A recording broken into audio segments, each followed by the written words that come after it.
Hello and you're welcome to another edition of the JMac Podcast. I'm John McMahon, and of course this podcast is sponsored by OrgaRetro.com. Check their website out for all your retro gear needs and wants. And today I'm joined by former Wexford footballer PJ Banville. So PJ, my man, how's tricks?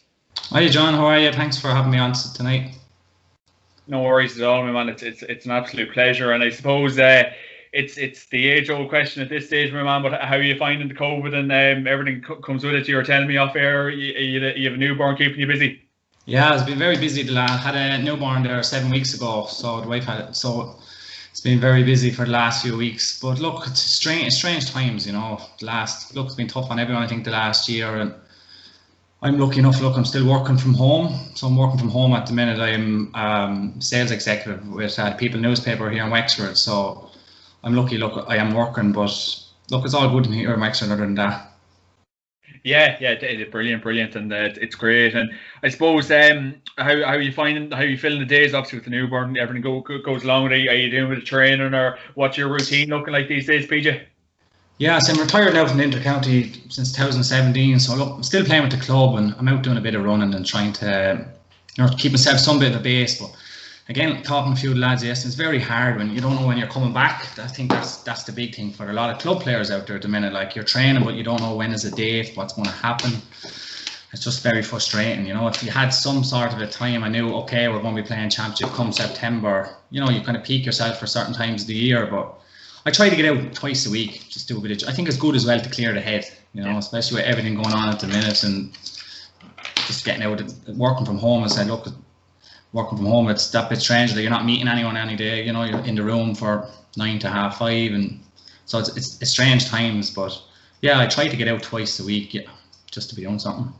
Yeah, definitely, without a doubt. And I'm kind of bringing it into all my podcasts these days, PJ. But I suppose for the times it's in it, we're all locked away. There's no, as I always say, there's no nightclubs, anything at all. Really, coffee shops we can go to, restaurants, anything at all. Really, no outlets at the minute, PJ. So I suppose how important is it to kind of talk and check in with your friends and your football mates, anyone at all, your relations, because it is all very unforeseen times, I suppose, PJ.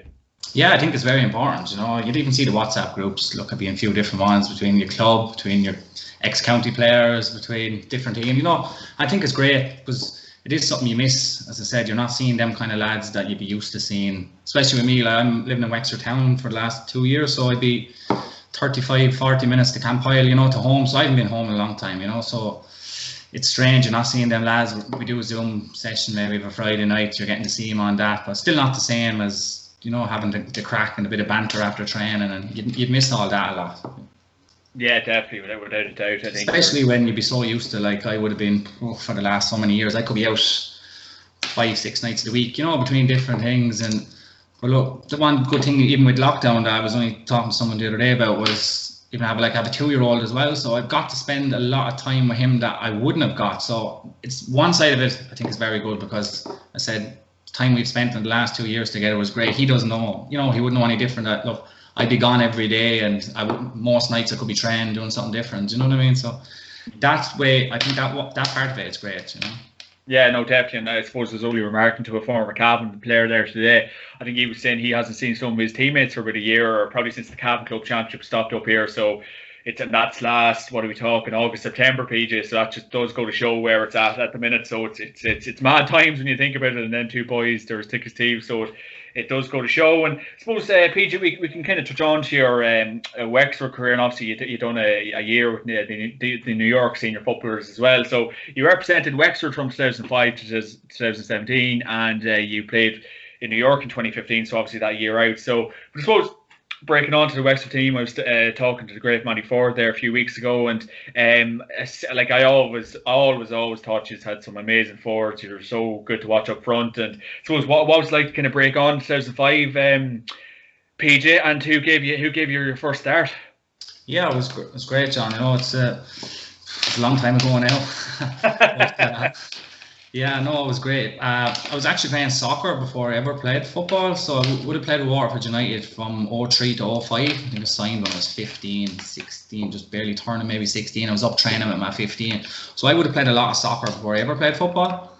And then I had been with Water from 03 to 05, and then Pat Rowe had been on to me for a year or two, trying to get me to switch in with Wexford J, and because I used to be playing a small bit with my club kind of in between, the off season in the soccer, and he'd been said, look, would it be interesting? I said no. I turned in 2004. I said, look, I couldn't, and with soccer and that, and then 2005 I just decided, look, he eventually talked me over and I said I'd give it a go. So it was a great experience. I was very young going in. I was looking like, I think it was just maybe turned 19, maybe 19 I just turned when I made my debut in the championship, so it was a big, at that age, to be lining out with someone like Matty Ford and Crow Park was great, Yeah, definitely. And yeah, like I always kind of remark on a PJ, but and I was saying it to Gary Rins from Leitrim there last night, like if up until 2011, I firmly believe the game was very open and attacking, and probably I think 2011 onwards, really all the blankets came in. I think Donegal kind of brought it back. No offense in Donegal watchers maybe watching on, but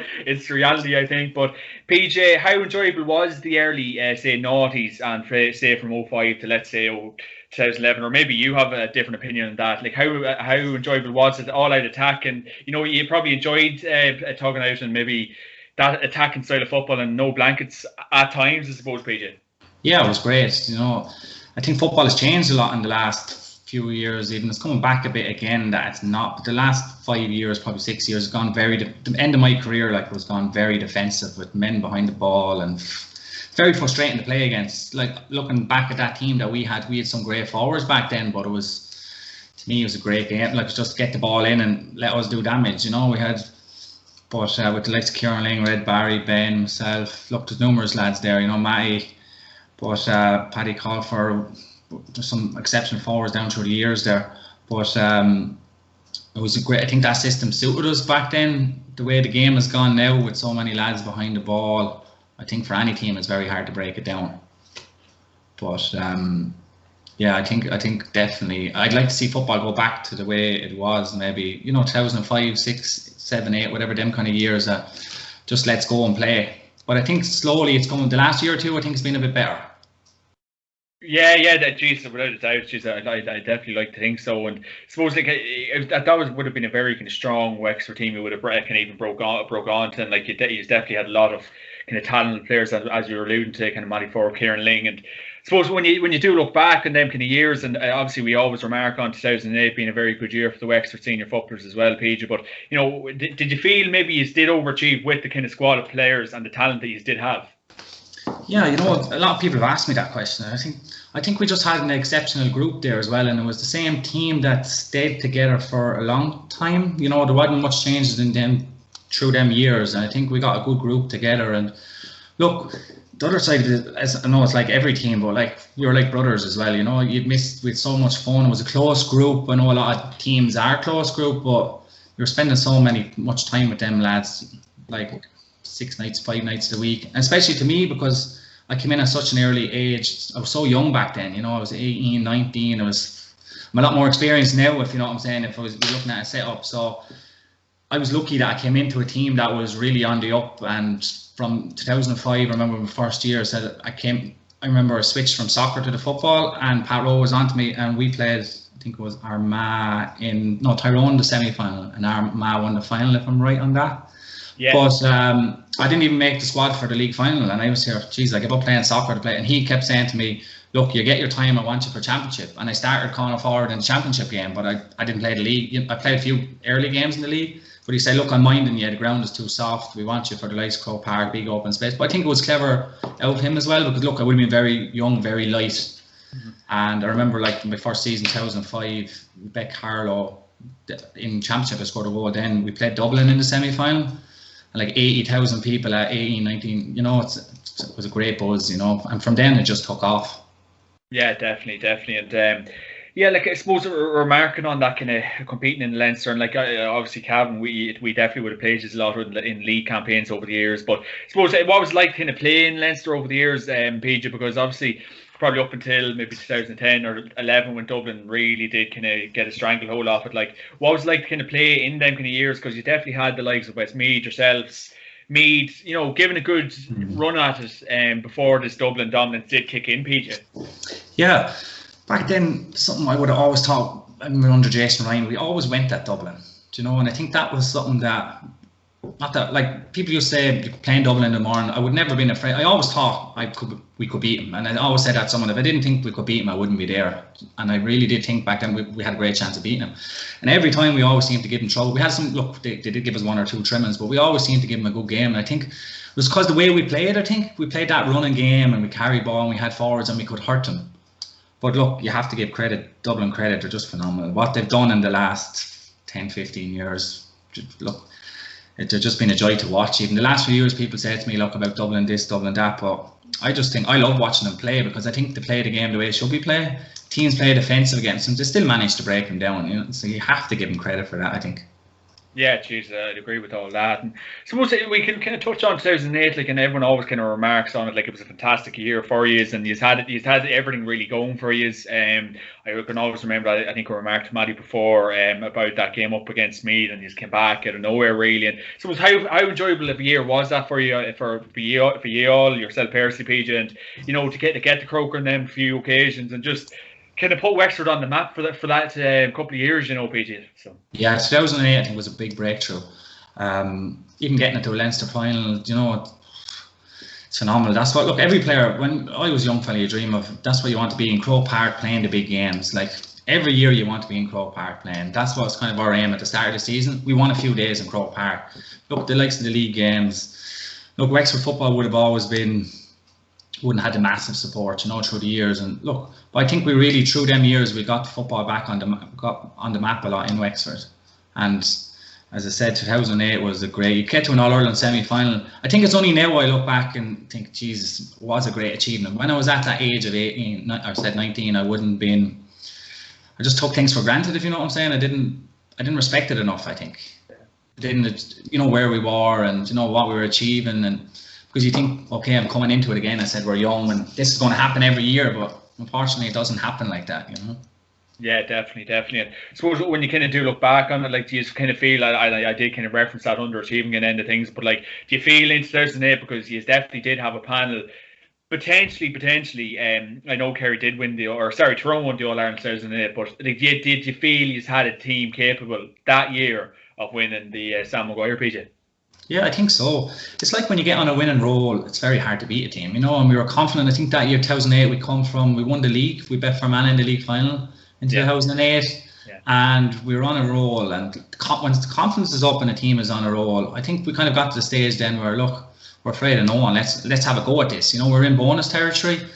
And when you keep winning, and said there was a lot of belief there. And I think we had the forwards back then to hurt a lot of teams. And like even that Tyrone game, like Matty, I think he went off injured, and it would have been a big loss, but it was kind of like it was gone, and then we came back at him again, and then they pulled away again, you know. We fell that bit short against them, but it would have been great. Look, geez, even if we had got a Leinster, that's the biggest regret, I think, to me. Not great, but the biggest downfall is a Leinster title we would have took over anything, you know, but unfortunately we fell short a few times and didn't get over the line. Yeah, and I suppose even Jason Ryan as well that year, PJ, like he just came in, he just had probably like a siege mentality for you. He had such a big influence on you. I think Matty Ford a couple of weeks ago was just singing his praises. How big of an impact did he have on you, the team, and the squad as a whole, PJ? And what did he bring to Wexford football?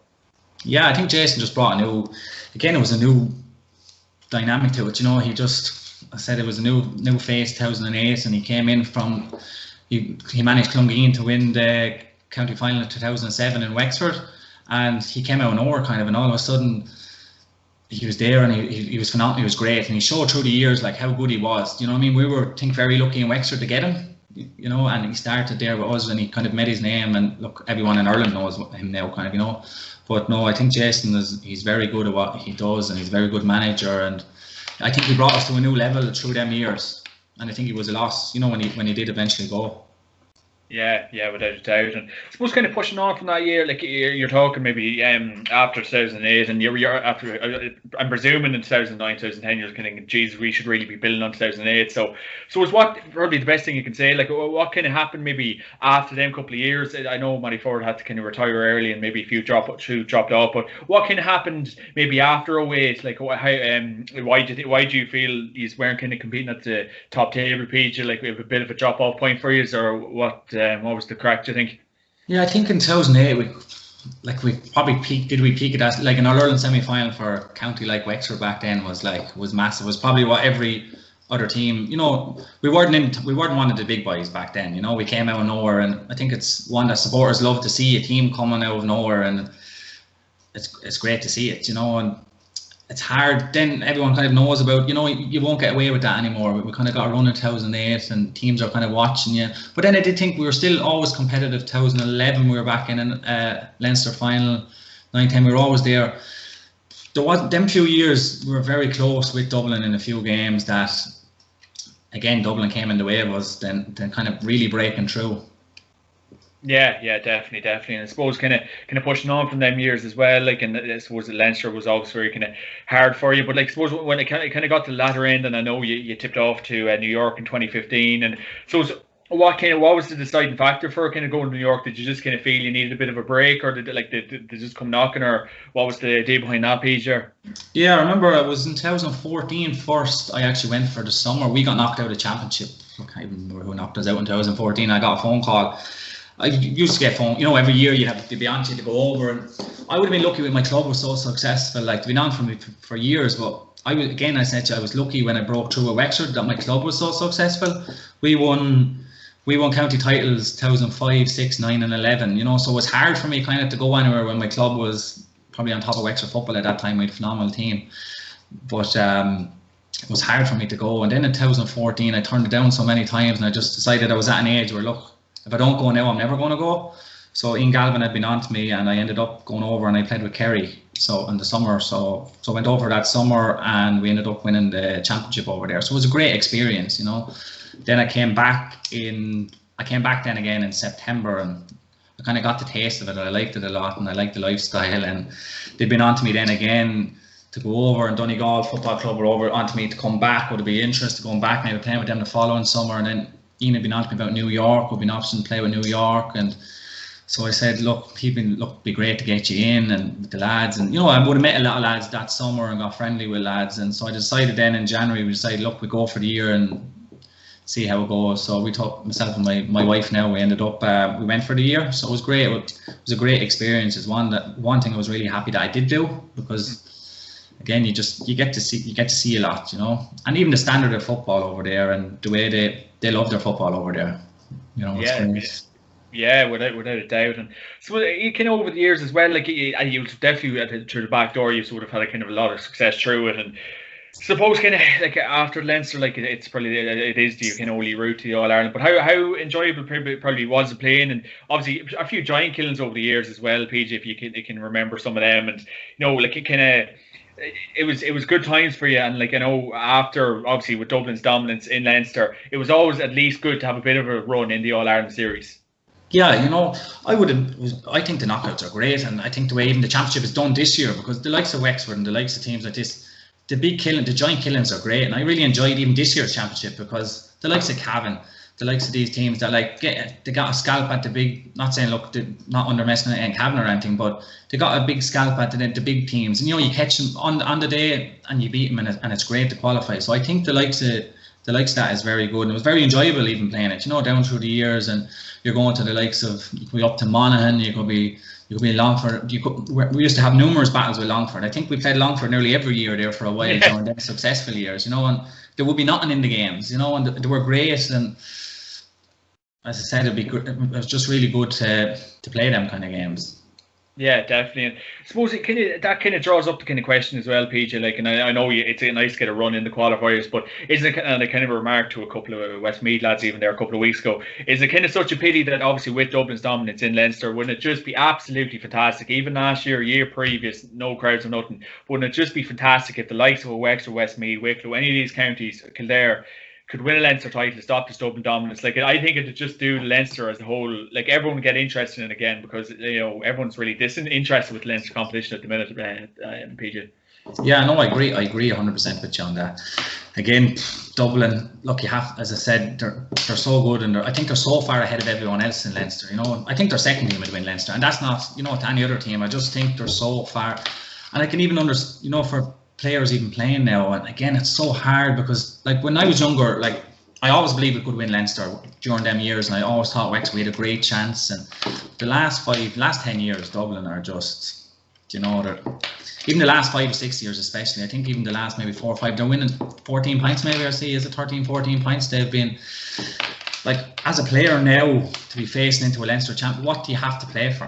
Do you know what I mean? That's the big thing, like, and even like I retired in 2017 and could have kept playing. I retired probably young, 31, could have still played, and even but was it a deciding factor maybe why I did? It probably was, because at the end of the day, maybe that's being greedy on my behalf, but you want to be winning things. And like, I was always, my motto was, I play once I think we can really win. Do you know what I mean? And I think we can.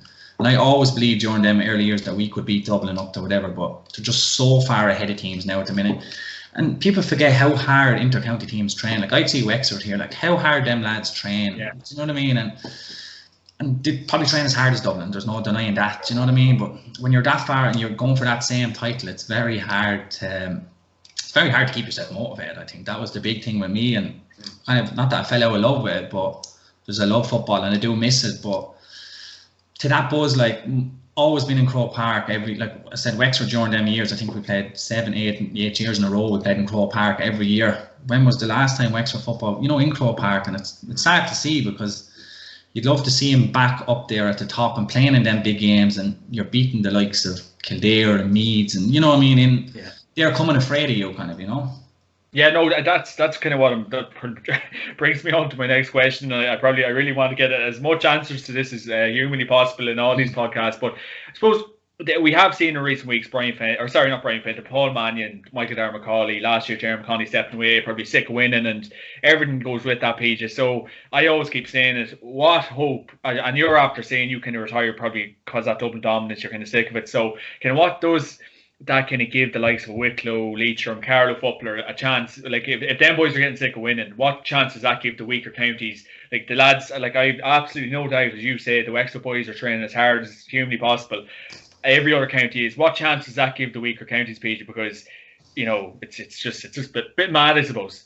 It doesn't, see, this is the thing about it, and I don't know the answer kind of to it. I just think it's very hard. Like, I was looking at my inter-county career, started 2005, finished in 2013, 13 years, but we were always competitive, and we were always, as I said, them years they were great, and we were all, the last few, okay, we hadn't been, but the early years, and again, I don't know, but it's hard on inter-county, the likes of the Wicklow boys and the likes of Wexford at the minute, the likes of, and I think maybe I wouldn't have agreed with the tier 2 coming in, and I always said, no, I want to play against the big teams and the big shocks, and if you had asked me this 5 years ago, I would, as I said, I wouldn't agree with it. But now, when I'm sitting back, looking back, thinking, but do you want to go out with the likes of Dublin and get a 20-point beating and 25 point? Like, there's no fun in it. Like, do you know what I mean? It's very disheartening when a team they're that far ahead. And again, I have to give credit to Dublin, because they're a joy to watch, and they've got to such a level that I don't know, other teams just are nowhere near. I don't think, especially in Leinster, innit? Yeah, it's the unfortunate truth. And I suppose, looking at Wexford football, and Matty was kind of alluding to it a few weeks ago. So, like, do you feel, and you'd probably be seeing a lot of it on the ground the last couple of years, even when you're retired, you're probably looking at it closely, but do you feel there is enough being done in the grassroots levels to kind of raise you up as a county, PJ, into schools, underage? Or do you feel like there's a lot of work to do to kind of even get up to Dublin's level? Like, I know everyone is to chase the pack, but do you feel in Wexford GA alone, PJ, there is enough being done to get up to these high levels? Yeah, again, it's changed. I think because the hurling is so, like, hurling in Wexford will always be number one. Even the years we were going well, hurling it's a hurling county. There's no denying that, and I'll never be, but you look. I think a lot of the better younger lads now, and maybe not better, like, there's some very good young fellas in that football team, and I think they are coming, you know what I mean? And it's going to take time, because they're rebuilding there for the last 2 years, and they decided, okay, they had to get young fellas through, and that's going to take time. I think these young fellas will come, I've no doubt about that, but there's a lot of that middle-aged team now, like that maybe 28, 29, a lot of these boys all played football before they ever played hurling, and then they went back again. You looks like Lee Chin, he played football with Wexford. Who else was there? Liam McGovern played football with Wexford. David Dunn played with me with Wexford. Simon Donoghue, he played with Wexford. Glenn Malone this year has gone from the football back, like one of the best players from last year's team. You know what I mean? Is gone. So there's a lot. Matthew Hanlon was in there one year. Whereas like you put a lot of them into they'd walk onto that football team. Do you know what I mean? So now again, look, I've nothing against playing hurling they are, but a lot of them would have played football. Imagine them lads now playing football with Wexford. I think that it's that age group. I think that's where the gap is missing at the minute. And I think in Wexford football, and it's going to take a couple of years because they're at their prime at that age group now. But we mightn't have enough at that age group to get through, with the football. Yeah. I was kind of remarking to Dennis Glennon, the former Westmeath footballer, a few weeks ago. But see, even I don't know, Pete. Sure, it's different circumstances. But like Joe was saying, when you retired, I think it'd be a great idea, like in some of the, like even a Cavan here, to kind of get the county players into schools and maybe once or twice a week, even when you're off or doing something, to kind of come into the school and kind of teach a few skills to the young lads and kind of bring that kind of up within the schools, because I think grassroots levels it's so important. So were you ever approached to even come in, coach or anything, or did anyone ever say, right, PJ, can you come in and even teach us the fundamentals? No, I wouldn't have been through schools, and I've never anyway, that kind of a way through whatever. No, I was involved for last year and 2 years. I was involved with the county under-20 team, so I was involved with them as a selector with Brendan Keogh, and I really enjoyed it. You know what I mean? Because I got to work with a lot of the young. I was kind of in there as a forwards coach, and I really got, and as I said, there is a few very good young fellas coming through there, and I'm really looking forward to seeing them breaking through. Like even from that team 3 years ago, like the likes of Gavin Sheen, Sean Nolan. There's who else is there? Gavin Sheen, Sean Nolan, Jamie Myler was in there last year for a while. There's a good few of them there breaking through off that. Are Ronan Devricks. Barry O'Connor, he actually went to Australia. Like he was a big loss, great young fella, a lot of big talent, But that group, a lot of them have broke through into the senior squad at the minute. So it's good to see him there. But again, as I said, I think it's going to take time.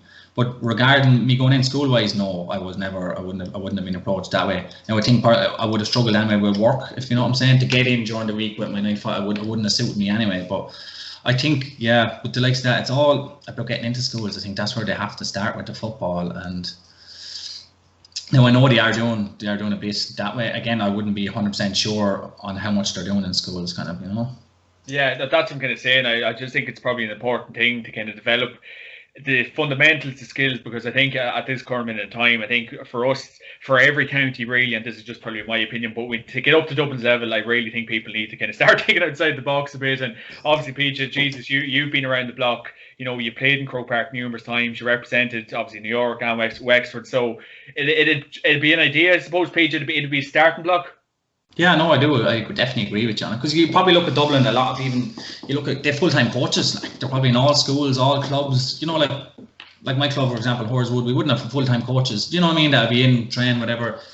Like, that's a big advantage, the likes of the coaches in there constantly, if it's the same coach from wherever and going into your school, if football is training your club, they're there 24/7 more or less with them young fellas, But I do think it would be an advantage if it was possible for the likes of Wexford to get them into the schools, and you just want all young people playing as much. And even if it's football at a young age, I'd say to people, play as much as you can when you can. Like I remember, as I said, when I was that age, I'd football, soccer, I played every day of the week, and even with inter-county going up through the years, there was probably there wasn't many of us, but I would have played a lot of soccer. Even though I was playing inter-county, I played a lot of soccer on.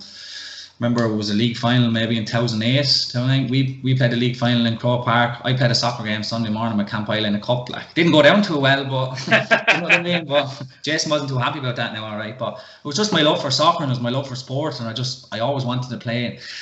As I said, with a young fella, a parent a while ago was asking me what he needs to pick one. What will he pick? What do I tell him to pick? And I said, you have to let him. I think they'll decide that himself. You have to let them play what they want to play. I don't think you should be, you can't do this, you can't do that. When you're young and you can enjoy it, play what you can. And then I think it'll come to a stage where they'll realise, right, okay, I have to really concentrate on one of them. Because it is, I said, especially now with the dual player and all, it's very hard to do, Yeah, geez, I agree with all that. And I suppose kind of, a quote from probably Maddie, I think it was getting like a sponsorship deal. I think Adidas were kind of sponsoring like the Wexford footballers and hurlers or something, like boots, and I think they had to sponsor the hurlers as well. So kind of like kind of even sponsorship deals over the years for Wexford, and like I think you definitely would have deserved it because you was getting to the latter end of the competitions and like great players and everything. So even kind of hearing stories of Adidas kind of backing out because they had the sponsors the hurlers, they'd only sponsors because of the hurlers or something like that. Kind of crack, PJ. Not good for morale at that time, I suppose. No, it wouldn't have been good for morale. There'd be. Look, you take anything you can for free, the likes of that, and look at that. I said I was at that age young as well. You'd love a pair of boots, or you're getting two, free pairs of boots. You'd love what you can take. You know what I mean? And you'd love to see, is it that way now? Do you know what I mean? Is the way things switch? Would it be that way now? I don't know. Maybe it is. I can't kind of comment on that either. Do you know what I mean? Would it be? But as I said, back then, to get football to be going as it was, and to have the likes of Adidas wanting to give you boots, and like that would never been heard of, you know what I mean? So it would have been something we would have really looked forward to. Yeah, definitely. Of course, guys, this podcast is sponsored by OrgaRetro.com. Check the website out for all your retro gear needs and wants.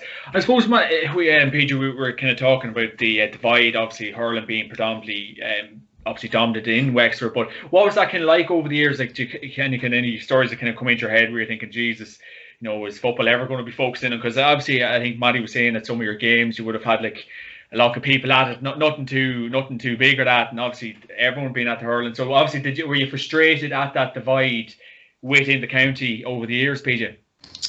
I don't think we were, because it was just something you knew was going to happen. Yes, we were going very well back then, and like the hurling, these days, it's always a hurling county, no matter what. Like they were probably, and I think and it's never going to change. You know what I mean? So that's what it was, and you just get on with it. Do you know what I mean? And like the likes that with the hurling people, hurling fellas, like I get on with a lot of hurling players. Do you know what I mean? And look, I wish them all the best, and that way. But no, I don't think there wouldn't be a divide. There definitely wouldn't be a divide between any of the players. But yeah, there would be. As I said, Wexford's it's a big hurling county. They have a lot of following. Like even it was great. Like I remember last year, the Leinster final. Yeah. I was actually went. It was the first time probably I was at a Wexford match where I remember went to one of the pubs before the game and I stood there in the crowds and I was thinking, geez, I missed all this in 2008. I didn't experience. It was the first time I've ever experienced that buzz to a match day buzz, because I would have experienced it the other way around. To be in a Leinster final, they won the Leinster final. We eventually fell short, but yeah, they get massive. Wexford football wouldn't get the same following, and never did, and I don't think it will. I just don't think it's something that you can change that easy in Wexford, because there's so much die-hard hurling people in Wexford. And I said even back then when we were going well, there was probably more people at a hurling game, and that's just the way it was, Yeah, geez, without a doubt. And I suppose 2017 came knocking, PJ, and you just felt that was it. And I suppose what was the final decision for PJ to kind of finish up in 2017 Wexford football? Yeah, it was a decision. Look, it wasn't a decision I took lightly, because when I was playing since 2005 was my first year, and it's a long time playing to give up. This is it, you know what I mean? I'm not going to play anymore. But look, I'm lucky enough I'm still playing with my club and that. And I had decided, I'll be straight honest with you, I had decided in 2018 I was going back. I was going to play in 2018. Seamus McNaney was over us at the time, and I got on well with Banty. I thought he was normally came in that year to league, and I thought he brought us to a new level. Everything was just so professional, and to me, I really liked him. I thought he was great as a manager, and I just thought, look, he's after bringing us to a new level, and I was really enjoying working with him. And then the bombshell come that he was gone after a year, kind of, and I've just. Yeah. And nothing to Paul had come in after, nothing against Paul coming in after him, you know what I mean? But I just thought. And I had a chat with him after that. There was he wanted a few players that weren't available for different reasons, and whatever decision he made then, and it was kind of a big blow. And I just decided, look, is this my time now? Do I want to stay on for another year? I had actually a good season myself in 2017, and I said to myself, look, do I go out now playing okay, or do I drag on for another year where I was maybe not happy with things and I wasn't enjoying it, and I knew he's gone. I just thought to myself, this is a big blow for Wexford football. And I just thought, do I go now? Do I not? And I kind of just made that call to retire then, because I just thought it was time to get out as well. Not get out, but I just thought it just takes so much commitment. As I said, like you're out 5-6 nights of the week, you miss so much. You have weddings, you have holidays, you have this, and I'm kind of the fella when I'm all in. Nothing else matters. Not that matter, but train hard and miss nothing. You're there every night at training, and it's so hard every year to keep going back, especially when you're down, you know, Division 4. Then maybe we got promoted that year. We were going up to the 3, and I was looking forward to going back with Banty, and I think that was a big blow for Wexford football when he left. Yeah, definitely, without a doubt. And yeah, Banty, he's a great man. In fairness to him, and he's obviously hoping to turn the fortunes for Mon, and hopefully from a McCavan point of view, he doesn't do too well with them now. But I suppose when Paul Galvin went up to Wexford as well, PJ, what was the thoughts on that at the time? Because I know he didn't stay too long now, but you know, do you think he would have made an impact on Wexford football, or what was the thoughts on that whole situation? Yeah, you know, when he came in, I think it was a big boost for Wexford football, and I thought, geez, this is great. It's something that they really need. You know, his experience, the fella has been there, done it. And look, I met him a few times because I would have been involved with the under-20s, you know, so I seen him up there, and I thought he would have had him playing nice football.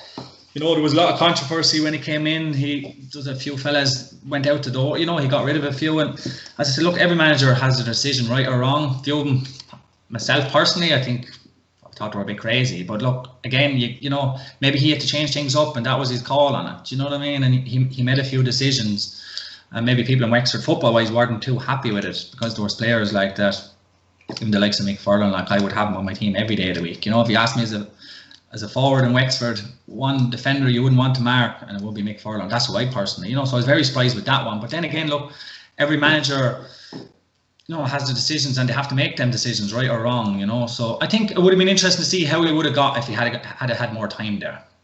Yeah, no, that's what I'm kind of saying. Like, and I suppose when he did kind of decide to step away, and sure, look, Paul's his own man. We're all aware of that at this stage. Mm-hmm. But were you kind of, like, as you say, like, you would have loved to see the progress. So were you kind of a bit disappointed when, Jesus Christ, Paul, you know, give us another year or two at least? I was very surprised the fact of when he did it, like with only a couple of weeks championship, was it, or 7 weeks? It was so close to championship. Like, I just thought, if you're going to go, you could surely see out the rest of the year. That's what now, again, maybe there was certain personal reasons he couldn't. Now, again, look, I don't know the whole ins and outs. You know, you'd only be what you'd hear. But I was surprised he left when he did leave, just so close to the championship. You know, when he had him that close, you know, after being there all year, working with him, and for even with Shane to come in maybe and take over, then even, you know, it was hard on him then as well, you know. And in fairness to Shane, look, Shane will try to do everything right for Wexford football, you know. He loves it, you know. Even at the end of the year there, he was actually on to me to make a return again. I had it, but I had it with the club championship. Look, I had an alright year last year. I was going kind of alright with the club. Yeah. And he'd been on to me, maybe would I be interested, would you come back? You know, he's looking at every angle, just if you can get 1% more, someone maybe learn from you. But I just thought, look, I said it's a young man's game, I think now, you know, for me to go back I could have went back maybe for the 7-8 weeks, but I just personally, I felt it wouldn't be fair for me to go back to take a younger man's slot. And I thought, if they're training all year, I come back in, like, I wouldn't be going back just to make up numbers. You know, I'd be going back, I'd be wanting to play. Look, everyone wants to play, but I just felt maybe it wouldn't be right, you know, to go back in. Now, maybe it would have been, they might have got some experience maybe from me being around there and, you know, working with some of the younger lads or whatever, but I just thought, look, maybe when I was out, it wasn't the right call to go back to maybe, for a young lad, maybe to not there and then get mad because I was there and maybe leave, you know, something that kind of a way, you know.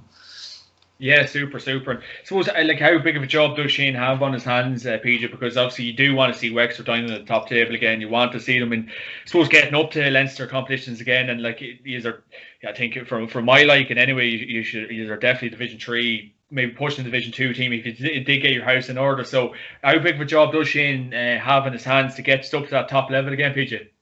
Yeah, it's tough, you know, because I said, look, Wexford football are down in Division 4 now the last few years, and it doesn't get much lower, you know. So, but I think Shane will bring on, as I said, there is some good little young fellas there, and there's some really great players coming through. So I think it's going to take time. But even with the likes of Mickey Hart now going in with Lout and kind of Boston, so it's anyone in Lout has any interest, like he will get anyone that is interested in football would play for the likes of Mickey Hart. You know what I mean? So if the likes of them counties, they'll straighten it up a bit, and it's going to be hard. It's going to be hard to get out of Division 4, even with them leagues. You know, this way I think with Wexford, young fellas mightn't get you out of the division. You need a bit of experience and toughness, and it's not. And I think it's great with the likes of Dottie Waters back in there, because I think Dottie's a great servant. Like, geez, a great midfielder. You know what I mean? Even with the likes of him, with Galvin, getting rid of. I think in Division 4, okay, if you're in Division 1, they can say get rid of it. But in the likes of Division 4, you need experience and toughness.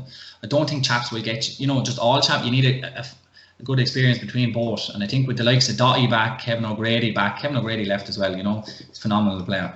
Kevin O'Grady, Doughty, Mick Furlong back. I think, it'll be a big boost for Wexford football this year. And I think the likes of them lads could get him out of Division 4. I hope they do.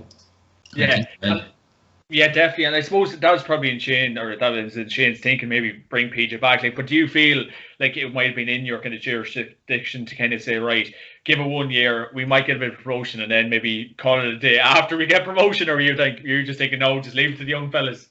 Yeah, it's just the likes that I said. I could have went back in because we had a great, like with the Limerick last year. They had a good chance of going up, but even after going out, I was thinking I'd go back in, and then I probably wouldn't come back out again. You know what I mean? I'd love. There's no denying I do miss it. But I just felt, even with the commitment, and I said I had a little, a little child like Jack. He's 2, so he was 1.5, and I was enjoying spending time with him. And I was good to been gone then maybe 3-4 nights of the week. And if I was kind of personally, if I'm doing it properly, I'd be doing it. You know what I mean? I'd be out 3 or 4 weeks. 4 nights a week, 5 nights a week, and that time with him, I wasn't kind of prepared to give up as well. That was another factor in it. But it's just with I think the work they're doing with the youngsters there in Wexford, and I think it's the likes of them now that need to take it to the next level. And I think, super 100%. And so we can touch on to your time in New York as well. We were talking off air about it. Really, really, really enjoyable. You enjoyed the lifestyle, and I can always remember Cavan went out to New York, played yourselves in 2015, PJ. And suppose how enjoyable was it all for you? Like it looked like a fantastic experience. Yeah, it was a great experience, John. I really enjoyed my time over there, and I got to meet so many friends, and even still people you'd be in contact with, and even players you play with from different counties, and it was great. Even the likes that to play with New York, and even the Galway game was.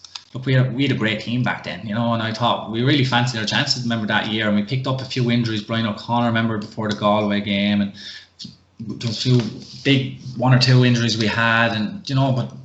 The big thing, I think, over there, when I was over there, I thought, look, we are close. But it's only when you come home and you realise, geez, the county teams are at such a different level. You'd forget how much they're training. And it's very hard to catch the likes of Galway anyway. Do you know what I mean? That we're like Division 1 side, and you're bringing them out there and you're hoping you can catch them on the day. But it's so hard because they just train at different, like inter-county level at home, to be out 5 or 6 days a week. It's different, they train. Now the lads over there, we would train as hard with New York, and they do put in a major effort and commitment. And I said even that game against Cavan, I think there was only maybe a point or 2 in it that day, But with the likes of Galway, you need a lot of luck when you're playing them top teams. And Galway showed that we were waiting for a while, but they did pull away. They had that class in the end, kind of. The likes of Shane Walsh, I think that day he was coming on the scene, and he was a fella that really stood out to me that day. And now you can see, even the last 2 years, what he's doing. I love watching him play, left or right. He's a phenomenal footballer, and he was like one of the leading lights from that year. Yeah, and still is. He's one of my favourite players anyway. I think he's an outrageous talent. And, even that kind of lifestyle as well, PJ, like I was talking to lads who's out in New York before, I think it's Darren Cunningham, lad who used to play for Cross and Glen, he's enjoying it so much. Like, even just a few beers after the game, like, and I'm very much of the opinion, like over here in like Ireland, and like you could not, it'd just be frowned upon for going a few pints after the game, National League game. So there's none of it going on. So even that lifestyle over there, just to enjoy it, and I think that'd probably make it a bit more enjoyable over here if we could adapt some of that New York lifestyle, PJ. Yeah, it's crazy. I think I think in Ireland, the way to drink in bands, and like even during the years, something that we would always, maybe Matt was on it a few weeks ago, he would have said, like, we would have always had a few, the league games, and you'd enjoy it, and I just think it brings lads closer together. And I think nowadays the way the game has gone, it's gone so professional. You can't drink, they don't expect you to drink for months, and like you look at professional soccer players and they could be out on a Saturday night after a Premiership game and they play again on a Saturday. It's the thing that I don't really understand. Or rugby players, for example, like talking to Tyke Furlong, I keep in my own club at home in Horswood, but they'd be out and they'd have a few drinks. Do you know what I mean? And whatever the culture has gone lately, just seem to be like, you can't enjoy it. It's gone so serious. And I think this is why I think as well it'll be very hard for lads like the likes of us might have played for 10, 13 years. Nowadays, I think it's a young man's game because such commitment, what you're eating, what shape, it's just, the game has just changed completely. I don't see the enjoyable side on the likes of that. I think it was great. We'd be out after a match and we'd enjoy it. And, I think personally, I think that has to be done. I'm not saying you're out every weekend, but the likes of certain games, I think you'd be plenty recovered in a week. Now, a lot of people might agree with me on that. Maybe it's not, but I just think I think that was one of the big enjoyable things during the year. Like we'd have nights at Wexford and we would have such crack. You know, a match in Dublin and like we played in Croke Park on a Saturday night and we'd end up in Coppers maybe. You know what I mean? And yeah. You'd be in Dublin for 2 days. You mightn't get home till a Tuesday maybe. You know what I mean? But you'd be back for training Tuesday night. But that was enjoyable. The nights like that and the crack with the lads. And that's something that I would really miss and I still miss is, you know, because I said they're like your brothers. You're with them, you're with more than your family, you know, that kind of a way. And you're with them 5-6 nights a week, you're away at the weekend, you're on a team, you're here, you're there, and you're out. You would miss that a lot. Yeah, definitely. I wouldn't say there's much Coppers gallivanting these days. I know it's not open. When it was open, PJ, them days are over, are they? Yeah, for me anyway. And tell me this, PJ, like even kind of, I suppose, if you can kind of touch on New York, like the kind of the application, the training, and everything that goes with it. Like, what's it like out there? Like, we have seen a lot of Irish go over there, give it a lash. You gave it a lash for that 1 year in 2015. So, what was it like? The professionalism, the training, and how enjoyable was it as a whole, PJ? Yeah, so it is very like when you go over there and the amount, like even that year I played with, like Ian Galvin was over the side or over the team, like, and it was everything was so professional. Do you know what I mean? Like they really do go all out and to try, you know, the same as here, and they do in fairness to them. You know, maybe we might have lacked that bit. You're missing that 1 or 2 players, and we didn't have, you know, as big a squad. Maybe, you know, you need everyone fit, and you need a lot.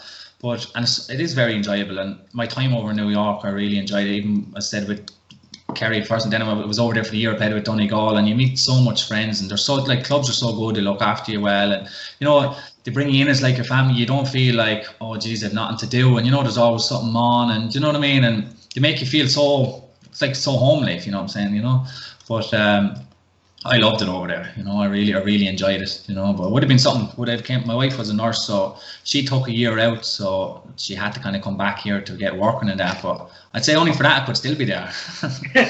Jeez, without a doubt. And I suppose that's what I'm kind of thinking, PJ, like in 2016, like obviously with herself being a nurse, but like, you know, when you did come back in 2016, were you kind of thinking, right, with Wexford, like we kind of like everything that went with it, like, and you know, with the Wexford, like the lifestyle probably definitely wasn't as good as New York. So were you kind of thinking, Jesus, like you obviously did miss it, the New York lifestyle. So were you kind of thinking, what can we bring in Ireland to make it a bit more enjoyable as much as New York, I suppose? I think we need to bring the weather. Yeah, well, that too, yeah. Don't know where we're going to get that from, though. Yeah. You know, but no, it was great. Even like, it's certain players, like I love, like I'm a forward. I love a hard ground. Like to me, it's a big thing. Like I used to remember during the years, Jason Rankin would be abusing me because it'd be raining outside and I'd be here, oh no. Do you know what I mean? We're mucking the slop and just hated it. Put me in a summer's day in Croke Park is all I want to do. But I think it's like a different game. Do you know what I mean? I think same like with the championship this year, I see in the club, we don't know when it's on. It's going to be October, will it be August, September? And I'm hoping, because I just love playing the sun, hard ground, sun is on your back. It's a forward's dream, like put you in the muck and slop and you have defenders pulling and dragging out you. It's so much tougher. Do you know what I mean? I think it's the same kind of here, but I think with the football, yeah, enjoying to New York, it's just, again, it's the culture, it's different. I think it's just, because look, the inter-county you're not playing, the club level, I think it's the same because you still enjoy it with your club, and you know, championship is on, and look, I love my club. Do you know what I mean? And as I said, I really enjoy playing, and I was very lucky. And I think again, I come back to it. I think it's something that people take for granted. Like I come in 2003, I played with my club in the county final. I was 15. I come on, I was playing soccer at the time. Actually, Matty Ford bet I was nearly on his own at half time. The game was over. I think there were 20 points up, but that was our first ever county final in 2003. And we won, as I said, we won 3, 5, 6, 9, or we're betting 3. We won 5, 6, 9, and 11. But I took it for granted. Like looking back now, I was saying to lads, like I played in 2011, and the next county final I was in 2018. It was an intermediate one, and we ended up winning. And we went down and we won it, and we came straight back up again, and it was great. But I said to the lads, like, did I believe in 2011 that I wouldn't be in a county final, senior football final again? I didn't. Do you know what I mean? Because I think I took it for granted because. And I'd always say that to the young fellas now in my club. You know, the younger lads that are on our team. When we get to this chance, you have to take it because these chances don't always come around. You're in a final today. You think, oh, this is great. But yeah. I think it'll be there again next year, but that doesn't happen. Yeah, geez, without a doubt. And so what was it like to, we kind of touched on Matty Ford, but like what was it like to play with himself, Kieran Ling, Redmond Barry, all these great players, PJ, because like, you know, geez, I always remarked on he's had seriously good forwards, and I always thought obviously Matty was a stand-up, but Kieran Ling just an exceptionally talented player, PJ. Yeah, he's gifted. There's no. You'd even see him now playing like club championship and the stuff he can do that no one else can do. You know what I mean? He's just. He's different gravy, that left foot, he's turn a pace, he'd burn you up, he drops the shoulder and he's gone even still, you know what I mean? And he's phenomenal, but you're always learning from the likes of them, the likes of Red, the likes of Matty, the likes of even Ben, you know what I mean? We had Shane Roth, like there was such competition even there, and we all kind of brought each other on, I think, and we learned so much from each other. Even then with Matty, look, everyone knows how good Matty, he's just, he's the real deal, he makes it look so easy, and it's something I'd always learn from him, you know what I mean? Because he's just, his movement, his work rate, but even shooting, as I always said to even the young lads they said about Matty Ford, Matty Ford doesn't kick every ball over the bar for the sake. He's on the training pitch, when we were training, he's out there early, he's practicing his frees, he just doesn't turn up on the pitch and kick the ball over the bar, but the work he puts in that no one would have ever seen, you know what I mean? It's just phenomenal, how many balls he would have kicked a week, and he just had he was so accurate, he just left foot, right foot, it didn't matter. And I think I even just caught a bit of your podcast with him, and I think the game, the way it was then, still is, I think the game now, as Matty said, it'd be a nightmare to play in, for the likes of Matty with 3 defenders hanging around and dropped in, no space for him, Yeah. It's not, I think that's the thing about football now, you're not getting to see the likes of Matty anymore. Yeah. That kind of a player really, another one like McManus and Monaghan, I loves watching him play, do you know what I mean? Because he's great, the likes of that. But I think him even back in Matty's day, in our day, really on his prime then, he would have been unmarkable. Do you know what I mean? Yeah. Because what he's doing even with 3 lads hanging out him and dropping back, and they haven't covered every way at all, but they still can't cover him, It's very frustrating on that top forward in today's game to really enjoy it. As I said, a half back probably would be the place to be now. Do you know what I mean? Because you're coming on to everything, you're carrying ball. Probably your half backs, you probably see are scoring 3 points a game. You'd be disappointed if he's not maybe scoring 3 points a game.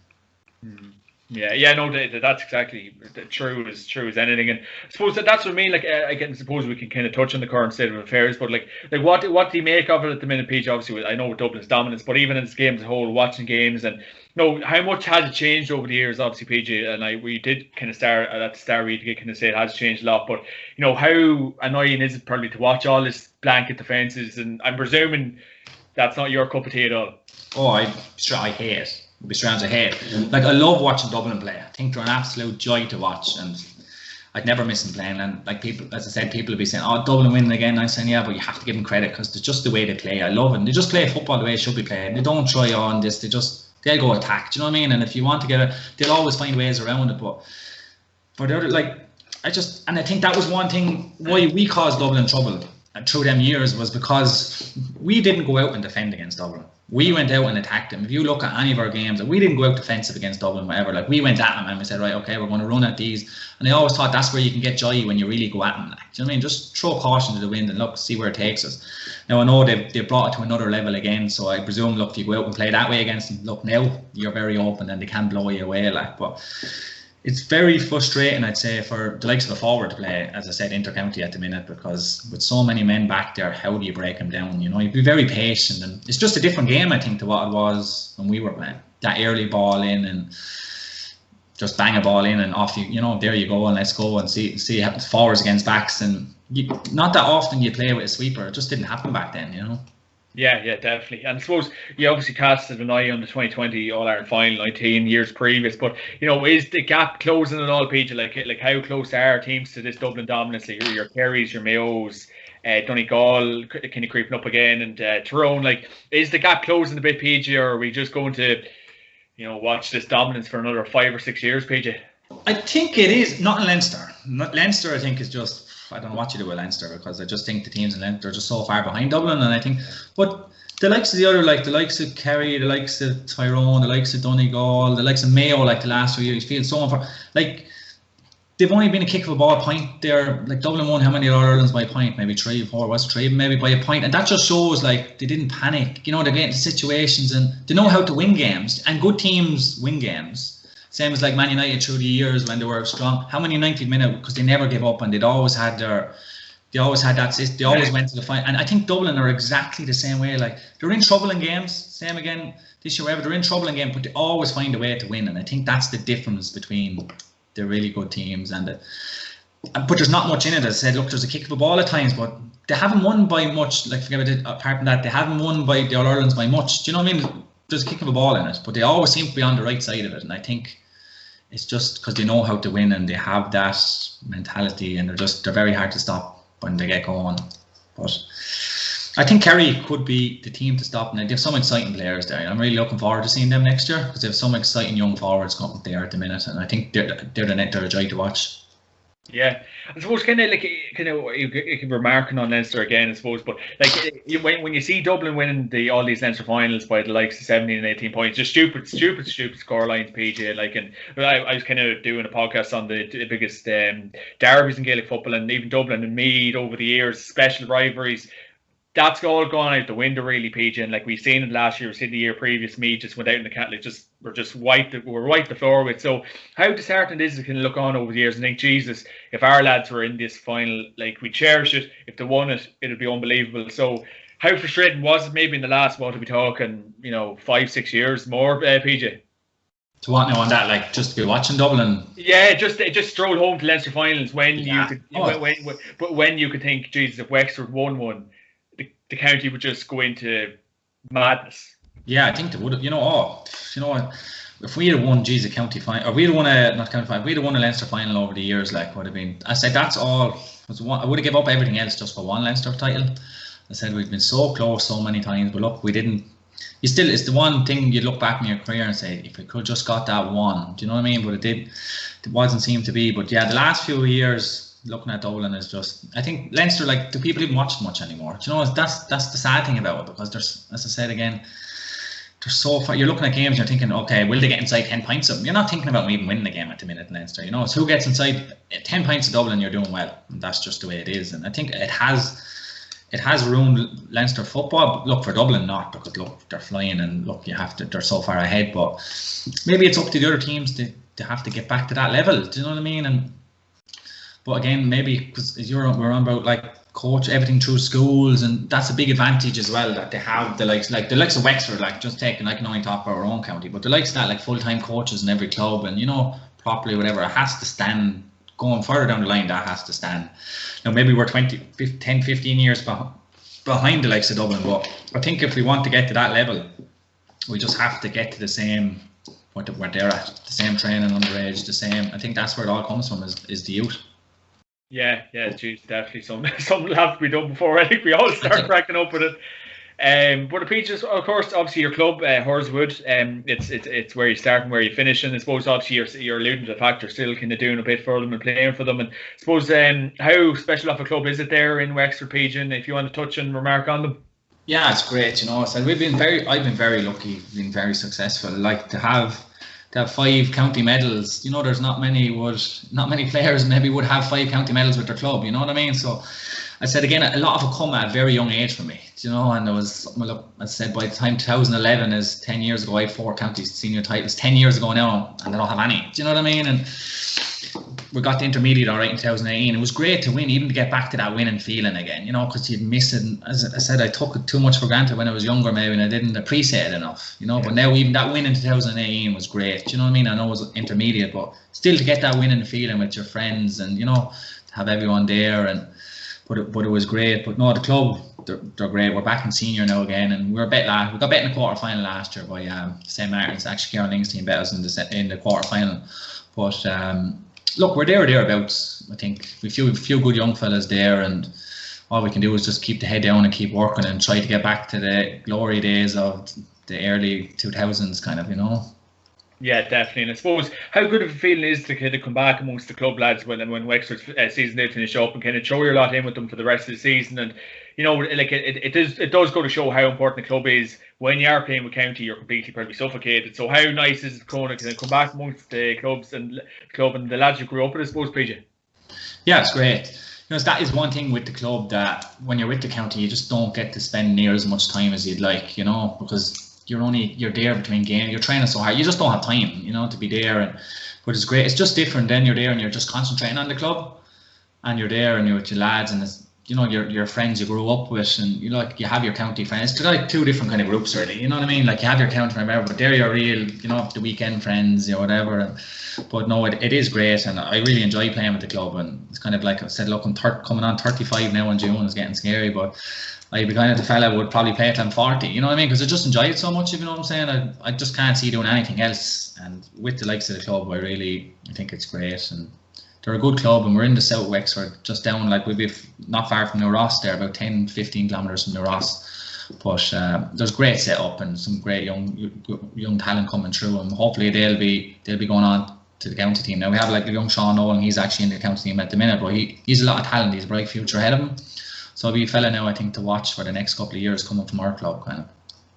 Yeah, definitely, without a doubt. And so was PJ, like you played for a long time, and I suppose your career's not over yet, obviously with the club. But who would have been the best player you played with and against over the years? Yeah, look, Matty's up there, ain't he? I enjoy it. Be strange, I won't single like any forward. Look, I really enjoy Matty. Look, on paper, yes, but like enjoy playing with all the lads. Any of them forwards that were there, the likes of Hurling, Red Barry, Ben, Shane. Look, I can Paddy Colfrey, Derek Bradley. Had so many. Look, I don't want to leave out anyone, but I really enjoyed playing with the likes of them. Like played against one I used to actually hate marking because he was Philly McMahon from Dublin.